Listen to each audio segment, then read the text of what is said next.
The morning mist hung heavy over the Appalachian mountains, clinging to the ancient trees like a soft grey shroud.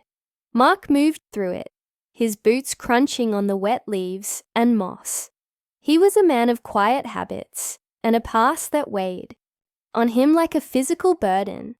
A United States Marine veteran, he had traded the structured, chaotic life of combat for the unstructured, quiet life of the civilian world. The transition was not easy. He lived alone in a small cabin his grandfather had left him, a place of solitude that was both a refuge and a prison. The silence was a constant presence, sometimes calming, sometimes deafening. He was not a man who sought company. His time in the service had taught him to rely on himself and himself alone. The ghosts of his past were his only companions, memories of sand-swept towns, and the faces of friends he had lost.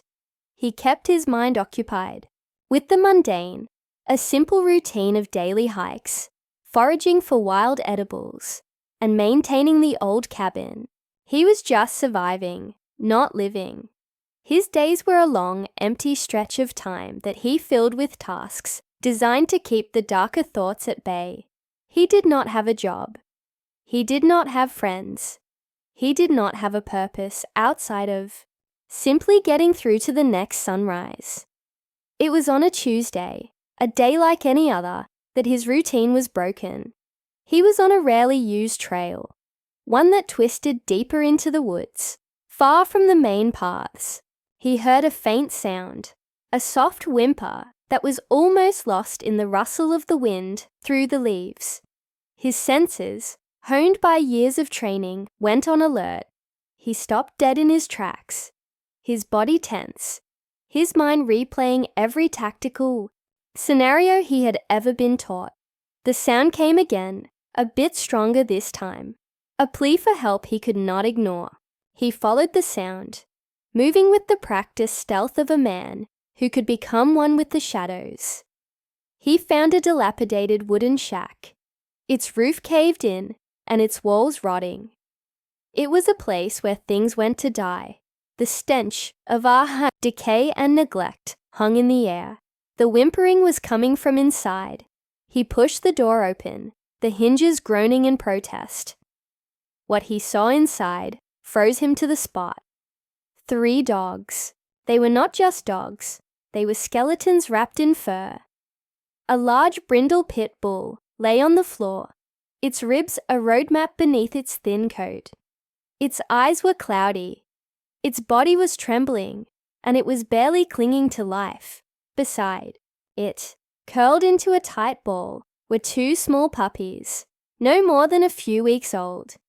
They were equally emaciated, their tiny bodies shivering uncontrollably. The mother was still alive, her tail giving a weak thud on the floor at the sight of him. A final desperate sign of hope. Mark did not think. He did not analyze the situation. He just acted. The Marine in him took over, the part of him that was hardwired to protect and to save. He knelt down and checked the pit bull's pulse, his fingers finding a weak, thready beat. He knew they did not have much time. He gently scooped up one of the puppies, its little body so light it felt like nothing. The second puppy, mustering every ounce of its strength, stumbled forward and sniffed his hand. The mother watched him, her eyes pleading with a silent intensity that spoke volumes. He did not have a way to carry all of them. He had a small backpack for his gear, but it was not big enough. He gently placed the first puppy inside. He looked at the mother dog. He knew he could not leave her. With a grunt of effort, he lifted her into his arms, her body shockingly light. The second puppy, as if understanding, followed him out of the shack, its tiny paws padding softly on the forest floor. He started the long, difficult journey back to his truck. The mother dog was heavy, but his training had prepared him for carrying much heavier burdens. He did not stop. He did not falter. He was a man on a mission, and failure was not an option. When he finally reached his beat-up Ford F-150, he was drenched in sweat and his muscles ached. He carefully placed the mother dog on the passenger seat, wrapping her in his jacket. The puppies were safe in his backpack. He drove with a new urgency, a speed he had not felt since his last deployment. He needed to get them home. He needed to save them. His cabin was not a vet clinic, but it was all he had. He had some basic medical supplies from his military days, and he used them to their fullest. He set up a makeshift bed for the dogs with old blankets and towels in front of the fireplace. He heated up some water, and with a syringe, he slowly gave the mother dog small sips. He did the same for the puppies, their little mouths instinctively taking the liquid. They were so weak they could not even lift their heads. The next 2 days were a blur. Mark did not sleep. He just watched them, his eyes glued to their labored breathing. He cleaned their wounds. He fed them tiny amounts of watered-down food. And he spoke to them in a low, soothing voice. He was an operator in a war zone, and the war was to keep 3 small lives from fading away. The days blurred into nights, and then back into days. He was exhausted, but a fire had been lit inside him, a purpose he had not felt in years. He was no longer just surviving. He was fighting for something. Slowly, almost imperceptibly, they began to turn the corner. The mother dog, whom he had named Hope, began to hold her head up. Her tail gave a stronger wag when he came close. Her cloudy eyes began to clear, revealing a deep, soulful brown. Courage and valor started to move around, their little bodies gaining strength. Their whimpers turned into tiny barks of joy, and they began to play fight with each other. They needed him. They depended on him for everything. And in that need, Mark found something he had been missing. He found a reason to get out of bed in the morning. He found a reason to smile. He was no longer lonely. The quiet of his cabin was now filled with the soft sounds of breathing, the clinking of a food bowl, and the happy yips of puppies. But their recovery was not complete. He had done all he could with his limited resources. They needed a veterinarian. The thought of the vet bill was a source of great anxiety. He did not have a job. He had very little savings. He knew he could not pay for the professional care they desperately needed. He looked at them, sleeping peacefully, and a wave of hopelessness washed over him. He had come so far, only to hit a wall he could not overcome alone. He decided to post about them online. He created a small page on a social media site and wrote a short, honest message. He did not ask for money. He just told their story. He posted pictures of the dogs from the day he found them, and then recent ones, showing their incredible progress. He wrote about his struggle and his need for a vet to help them get well completely. He did not expect much. He just wanted to try. The post went viral. Within hours, his story was shared thousands of times. People from all over the country responded, offering words of encouragement and small donations. A local animal rescue organization reached out, offering to help find them homes when they were ready, and then a private message came in. It was from a woman named Sarah. Her message was simple and direct. I am a veterinarian. I want to help. I am paying for all of their medical care. No questions asked. Mark was stunned. He read the message over and over again, his hands shaking.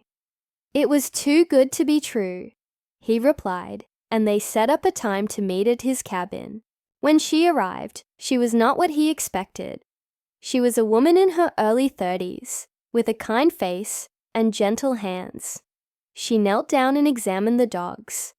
her touch so soft and professional that Mark felt an immediate sense of trust.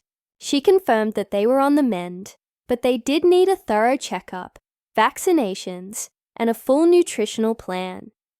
Sarah was not just a vet, she was a dog lover. And she was captivated by Mark's story. She saw the care he had given them, the depth of his devotion. She saw the change in him, the way his rigid posture had softened, the way a genuine smile had returned to his face. She saw that he was a man who had been lost, and that these dogs had found him and given him a way back. As she was leaving, she made him an offer. "My clinic is expanding," she said. "I am opening an animal rehabilitation center. We need someone who is good with animals, someone with your medical knowledge and your compassion. We need someone who is not afraid of hard work. This is a job, Mark. It is not a charity. I would be honored to have you on my team." Mark did not hesitate. For the first time in years, the future was not a dark, empty void. It was a path with a destination. He said yes. The next few months were a whirlwind of change. The dogs were taken to her clinic, and with professional care, they blossomed. Hope, the mother, became a strong, confident dog. Courage and valor grew into happy, playful puppies.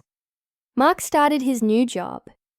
He was not just a security guard or a handyman. He was a caretaker, a dog trainer, and a vital part of a team. His military discipline and medical knowledge were invaluable. He was back in a place of purpose, a place where he was needed. He and Sarah became fast friends. Their shared love for animals was a strong foundation for their relationship. They spent hours talking about life, about the challenges he had faced, about the quiet loneliness of his existence before the dogs. She listened with an open heart and a compassionate spirit. She did not see him as broken. She saw him as a hero. One afternoon, a few months later, Mark sat on the porch of his cabin. Hope was curled up beside him, her head resting on his lap. Courage and valor, now a good size, were playing in the yard. His cabin was no longer a prison. It was a home. He had a fulfilling job, a dog family he adored, and a deep friendship with Sarah. He had found a new life. He thought back to that day in the woods, the sound of the whimper, his decision to act. It was a simple decision, a moment of instinct. But that single moment had been a turning point. He had used his military training to save 3 helpless animals, and in return, they had given him a new mission. They had saved him. He was no longer a ghost in the world, haunted by his past. He was a man with a future, a man with a purpose, a man who was finally home. He was a savior, but they were his salvation. He knew that his journey had come full circle, from a place of despair to a place of hope, all because he chose to help. And as the sun set, casting a warm golden light over his new home, he felt a peace that had been missing for so long.